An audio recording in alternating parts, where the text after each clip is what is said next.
दोस्तों, बिहार में अन्य जगहों की तरह दरभंगा में राजनीति अक्सर जातिगत गतिशीलता, विकास और शासन जैसे बिहार दरभंगा भारत के कई अन्य क्षेत्रों की तरह अपने महत्वपूर्ण राजनीतिक परिदृश्य के लिए जाना जाता है। बिहार में अन्य जगहों की तरह दरभंगा में राजनीति जो है वो कुछ मुद्दों के इर्द गिर्द घूमती है। इसका एक ज्वलंत उदाहरण आपके सामने है। जैसा कि मैं आज इस सब्जेक्ट को आपके सामने व्यक्त करने जा रहा हूँ। कहते हैं ना कि दरभंगा इस वक्त ऐसे उबाल पर है, ऐसे परिदृश्य पे है, पूरी दुनिया उसको देख रही है।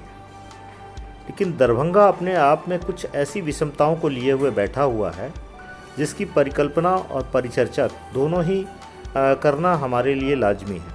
वो ये कहते हैं ना, चुनाव का विजय रथ जो है वो अब दरभंगा की सरजमी पे आके रुक जाएगा। बहुत सारी पार्टियां मन में ख्वाब लेके बैठी हैं कि हम दरभंगा में कुछ करेंगे। लेकिन आपको एक बात बता दूं, मैंने पहले भी चर्चा किया था कि दरभंगा जो है वो पूरी तरह से आपको चिढ़ा रहा है। कैसे चिढ़ा रहा है? क्योंकि वहाँ पर एक सबसे बड़ी इंडस्ट्री लगी हुई है, अशोक पेपर मिल, जिसका उत्थान आज तक नहीं हुआ। क्यों नहीं हुआ?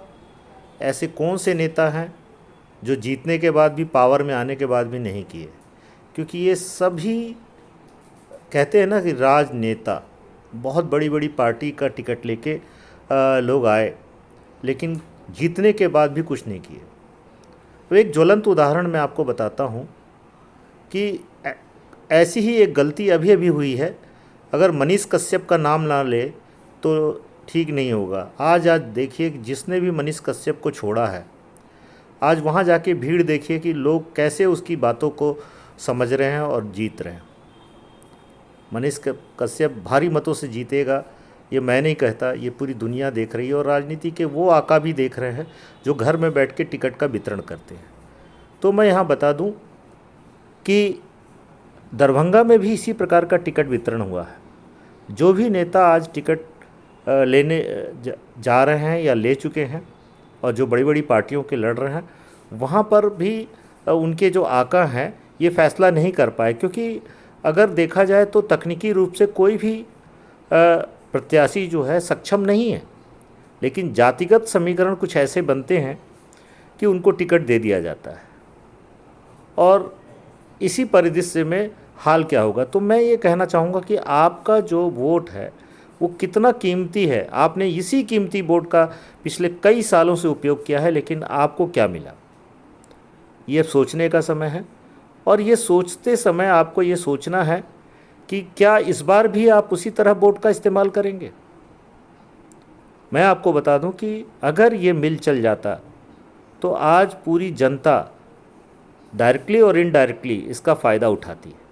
लेकिन ढाक के तीन पात, कारण कि आपका वोट लेते समय तो वो आपसे जातिगत समीकरण करते हैं, आपकी भाषा में बात करते हैं, आपको अपनापन दिखाते हैं। और प्रत्याशी के बारे में जो सूचना ऊपर तक जाती है, जिसके रिपोर्ट कार्ड पर उनको टिकट मिलता है, वो भी गलत भेज दी जाती है। यही कारण है कि आज ये प्रत्याशी इस विषय को छूने से भी कतराते हैं। तो मैं आपको बता दूं कि ये कैसा सब्जेक्ट है जिसको हर बार लोगों ने तो छुआ, लेकिन मिला क्या आपको?